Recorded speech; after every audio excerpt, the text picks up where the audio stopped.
Matagal lang ang sakit na pertussis o whooping cough. Mayroon ding bakuna kontra rito pero kulang ang supply sa buong mundo. May pambili naman tayo, kaya lang binibili natin yan sa UNICEF. May pagdaigdigan ng shortage. Pero may stock pa naman ang Pilipinas, kaya tuloy-tuloy ang catch-up vaccination na sana raw ay samantalahin ng publiko. Catch-up ang tawag dahil maraming di nakapagpabakuna kontra pertussis sa kasagsagan ng COVID pandemic. Sa Pilipinas, sa parehong panahon, 1 milyong mga bata ang hindi nakakuha kahit isang bakuna. May ilan nag-agam-agam pa sa bakuna at medyo nalagay sa alanganin yung vaccine confidence. Pero hindi lang dapat mga bata o sanggol ang pinapabakunahan kontra pertussis.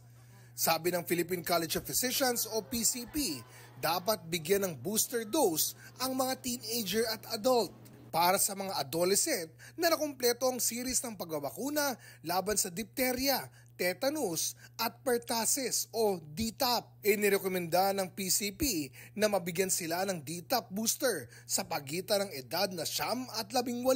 Ang mga edad 19 hanggang 64 naman, Tdap o tetanus, diphtheria, pertussis vaccine booster naman ang inirekomenda.